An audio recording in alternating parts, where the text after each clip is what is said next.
Hello everyone, मी doctor Yogita Borse. मी धुळ्याहून आहे. मी doctor आहे.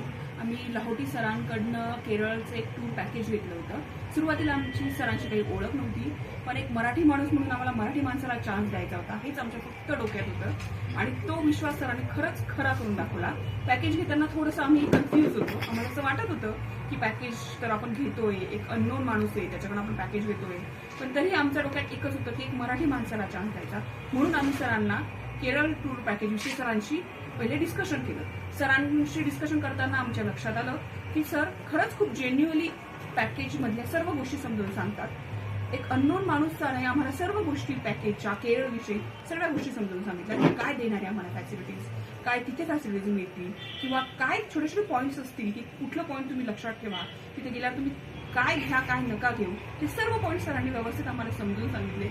आणि दुसरा महत्वाचा मुद्दा म्हणजे आम्ही बऱ्याच पॅकेजवाल्यांशी बोलणं केलं होतं. त्याच्यात आम्हाला असं लक्षात आलं की सर खूपच कॉस्ट इफेक्टिव्ह पॅकेज देत आहे. त्यानिमित्ताने म्हणजे सरांनी आम्हाला प्रायव्हेट हाऊसबोट घ्या असं स्वतः सजेस्ट केलं की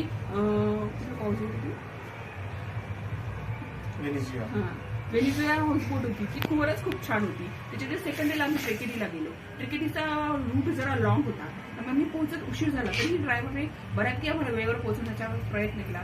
त्याच्यानंतर ट्रेकेडीचं खरंच हॉटेल पण छान होतं. आणि आज तिसरा दिवस आम्ही मुन्नारला आलोय. मुन्नारचं हॉटेल खूप सुंदर आहे आणि ते सरांनी स्पेशली कॉटेज आम्हाला बुक करून दिलं. या सर्व गोष्टींसाठी मी सरांना खरंच थँक्यू म्हणते. खरंच छान पॅकेज होतं. माझी पूर्ण फॅमिलीने पूर्ण ट्रिप एन्जॉय केली.